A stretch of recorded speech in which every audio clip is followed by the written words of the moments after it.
From Jason Ling? Oh, don't mind me asking then.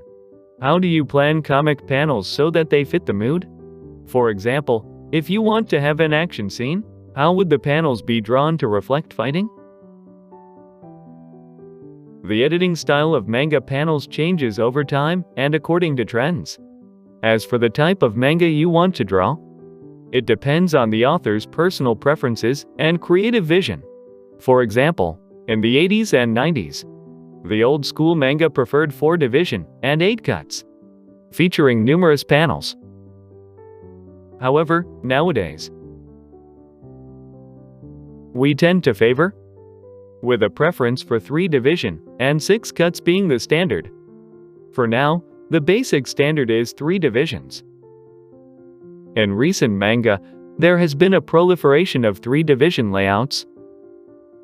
Hence, it appears that utilizing a 3 division layout is a prevailing trend in contemporary manga direction. 1, 2, 3. When you cut a 3 division panel in half, it transforms into 6 cuts. Using a 3 division with 6 cuts layout as your base, you can create a variety of panels for your work. Sometimes, you may have panels with 6 cuts, cut and separate each panel from the others. But not strictly following the 3 division structure. You're free to add or create as many panels as you want. Everything is possible in your creative process. I've noticed some manga works utilizing a 2 division with 4 cuts layout.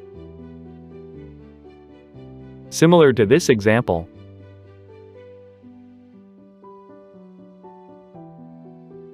the larger panel serves as the master panel.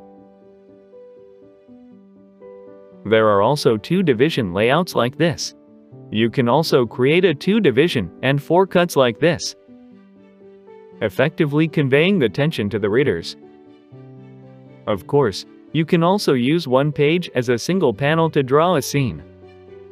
Do I create many panels in my action manga? I don't think so.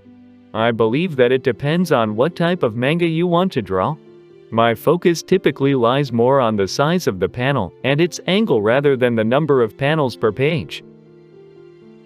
If a boy manga character from an action manga were to draw a scene of throwing a punch,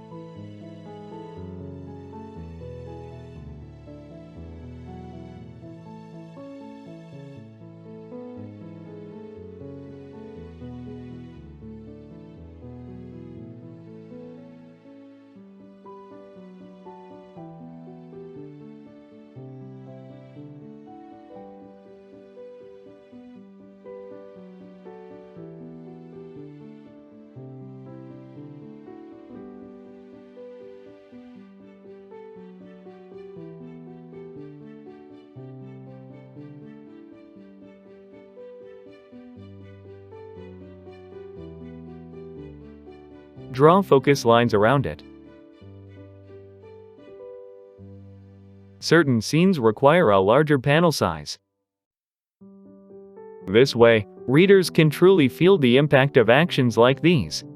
For instance, spanning 2 entire pages as one large panel. I hope this explanation proves helpful.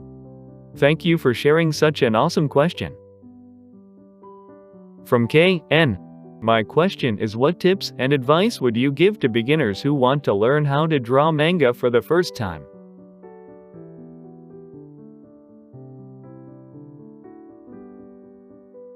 I purchased this tumbler when I attended Anime New York City in 2019. You won't find such a large size like this in Japan. Okay, where are we? Oh yeah. What tips and advice can I give to beginners who want to learn how to draw manga for the first time? What's truly important is the love for manga, the passion for creating manga. L-O-V-E. Love.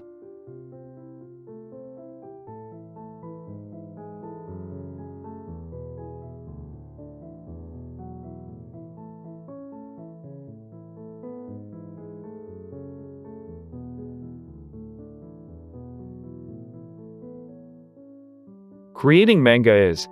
You must have a deep love for the manga you wish to create. The meaning of love that I'm conveying here is a little different. Everyone can say, we love to read and draw manga. But let's delve deeper. What is love? Is it simply a word that indicates you like something a lot? To me, love is about sacrifice. Ask yourself, do I love manga? Yes, I do. But then ask yourself again. Oh, really? What have you sacrificed for manga? Is it merely enjoying reading manga? Or is it truly love? Have you given up playing video games? Have you chosen to draw at your table instead of meeting with friends? You claim, I love manga. Manga is everything to me. I want to draw manga instead of anything else. But on the other hand, if you prioritize playing new video games, watching the latest movies at the theater, or meeting friends instead to studying manga, then reconsider. What is the true meaning of loving manga? Consider what love truly entails. When you embark on creating manga, you must love manga more than anything else. From Miss Immo, Boichi sensei, I'd like to ask something. I'm thinking of starting a comic or manga when I get older, and I don't know what the better way to start. If starting doing it traditionally, or began to do it digitally. Which is the best way to begin wonderfully? Thank you so much for reading my comment, and thank you again for your wonderfully works and drawings. Greetings from Mexico. This is my manga paper. Just an ordinary piece of manga paper I ordered from the nearby paper store. And these are the digital tools I'm using today. Whether it's digital or traditional, it doesn't matter what you start with. The most important thing is whether to start or not. The downside of digital is, it can be costly. The price of the first screen tablet I bought was 120,000 yen. That's nearly $1,200 in the US. One day, it broke, so I took it to be repaired. When the technician opened it up, I saw nothing but cheap, outdated components inside. The old models were thicker, like this. The actual cost of the screen tablets may be less than $10, possibly even less. But the companies sell their products for very expensive prices. Still, digital tools are very costly. This is unfortunate. Sadly, many aspiring manga artists work tirelessly at their part-time jobs day and night, just to afford such expensive digital tools for creating their works. Listening to their stories breaks my heart. Buying digital tools consumes their precious time. Why do companies sell their products at such high prices? This is so bad. I wish that aspiring artists could focus their precious time on their art, instead of wasting their time on buying digital tools. From Zephyrio76. Hi, sensei. What is the minimal material we need to create a manga? Can I still get noticed even if I only have a pen and some paper? Of course. Paper and pens are the best tools for drawing manga. I firmly believe that there are no better tools than paper and pen. Oh, and let's not forget the pencil. The pencil is even better than the pen. Paper and pencils are sufficient. And there are no better tools than those.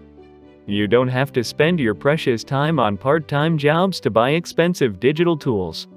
When I was young, I used to draw pictures on the back of calendars and newspapers. An old-style wall daily calendar looked like this. My mother used to tear off a page from the daily calendar every morning and give it to me.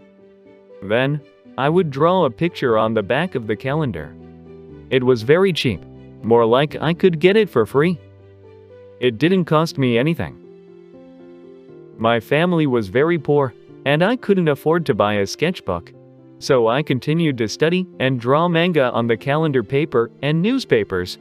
And eventually, I became a mangaka. Now, I'm a Shonen Jump mangaka.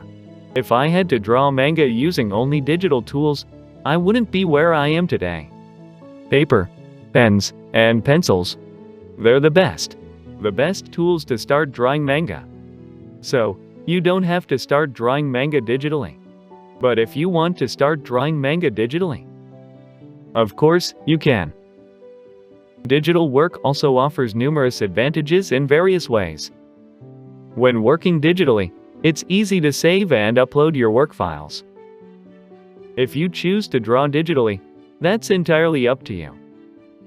It's your choice.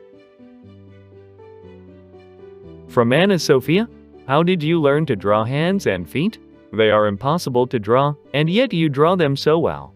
Boichi, your people want the answers. I draw hands like this. Isn't it adorable? I bought the book and studied it since I was in high school. It was 1989. I still have that book. Let me show you.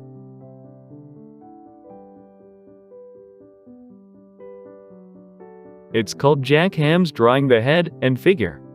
It's a very famous book, so I'm sure many of you have either read it once or can easily find it.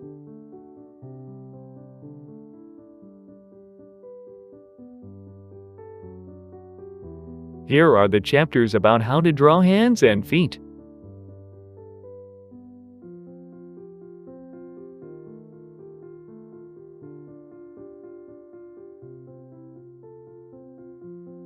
This book has helped me a lot. Oh, can you see the stain on the side of my book?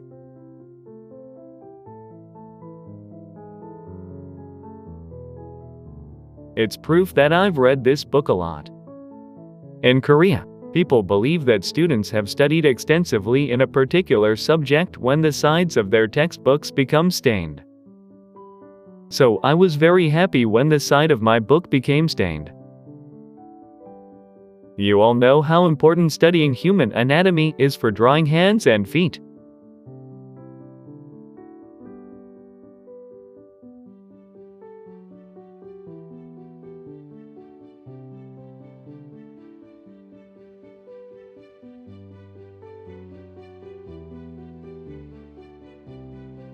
Bones.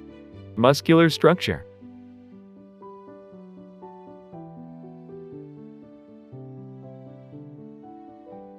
Don't forget the fat between muscle and skin. Our bodies have a layer of fat between muscles and skin. It's the same when drawing feet. Consider the size, volume, structure, shape, and wrinkles when you draw them. And just because you're good at anatomy doesn't mean you can draw hands and feet well. Here's a piece of advice and a tip I can give you. Focus on finding the shapes and lines of the hands and feet. For example, when you draw the hands, the most fundamental tip is to understand the basic form of the hands and draw its basic shape. Or when you draw the fist, where the fingers go. Memorize the shapes and lines of hands and feet as you draw. Of course, you need anatomical knowledge. But it's more important to remember what your hands and feet look like, and what shapes they have and are made of. Draw 20 to 30 different hands and feet from various angles. Memorize them, and one day you'll be able to draw hands and feet with confidence. Draw as many as you can, and memorize them like you would study a second language. Some people may find memorization to be too difficult, but in reality, it's the easiest way to study. Keep it up. You can do it.